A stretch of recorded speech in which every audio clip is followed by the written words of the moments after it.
Welcome back. South Africa has dismissed allegations that its white farmers are being persecuted after an Australian minister said they needed help from a civilized country.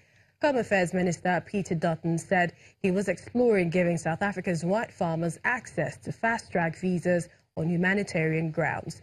The suggestion was made amid calls to transfer land ownership from white to black farmers in South Africa and fears over the number of farm killings. In response, South Africa's Foreign Ministry says it regrets that the Australian government chose not to use the available diplomatic channels available to them to raise concerns or to seek clarification.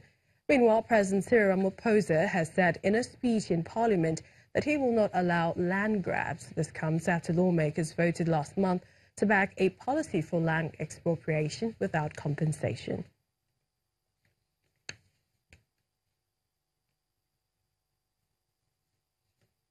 Well, to Uganda now, where an air hostess has been severely injured. This is after falling from an Emirates plane's emergency exit. The woman was rushed to hospital from Entebbe International Airport near the capital Kampala after falling from the doorway on Wednesday. The Boeing 777 had landed shortly before and was preparing to welcome passengers on board before departing for Dubai. The circumstances surrounding the fall are being investigated, with conflicting reports emerging about the incident. In statements, the Dubai-based airline confirmed the fall, saying they are cooperating fully with authorities in their investigation.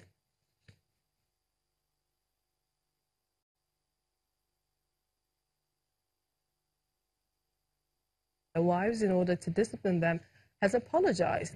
In a statement in Parliament, Onimus Twani Masiko asked fellow MPs and the Ugandan public to accept his most sincere and unreserved apologies. Last week, the legislator said that beating one's wife is okay as long as it does not cause injuries. His comments caused uproar on social media in Uganda, with many denouncing his remarks. As a man, you need to discipline your wife.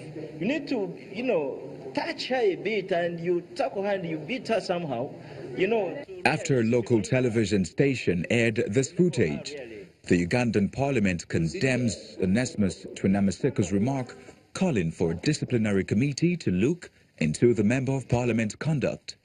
It is a serious concern where this Honourable Member of Parliament says at least the women have got to be touched a little to strengthen them, to align them, as if we are motor vehicles, as if we are the goods. Right, Honourable Speaker, it is a high time the men in this country knew that we are human beings just like them.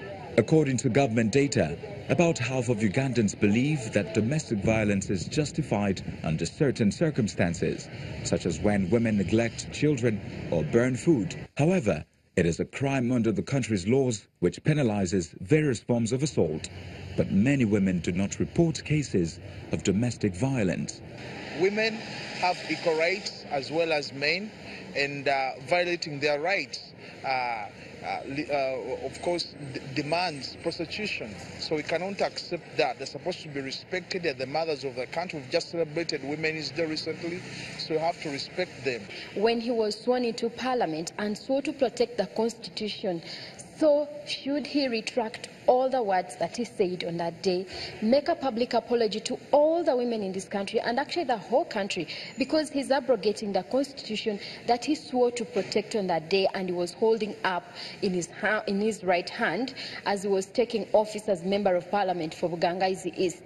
Mr. Twinamasiko's remarks followed a speech by President Yoweri Museveni on March the 8th, International Women's Day, in which he condemned domestic violence. The Ugandan lawmaker has apologized for his remarks, saying that his words were never meant to condone violence against women and that he respects women's dignity as he's against all forms of violence.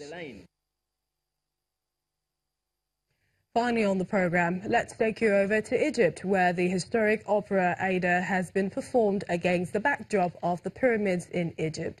The classic by Giuseppe Verdi tells the story of the love between an Ethiopian princess kept as a slave in ancient Egypt and a young Egyptian warrior.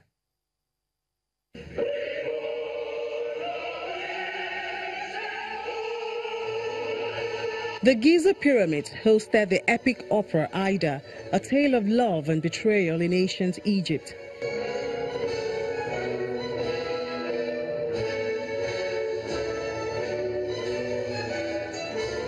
Nearly 2,800 people attended a historic performance held for the first time since 2009 against the backdrop of the pyramids and the Sphinx.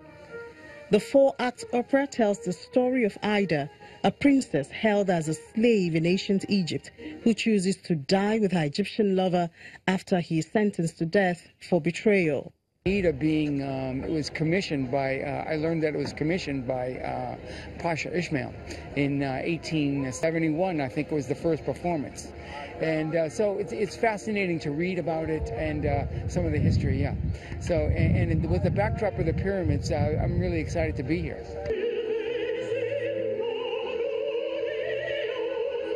The opera was originally commissioned to Giuseppe Verdi in 1869 by Egypt's ruler at the time, Ismail Pasha. This year, the performance was organized in coordination with government bodies to revive the country's struggling tourism industry. And that's it on the program. Many thanks for watching. I'm Millicent Walker.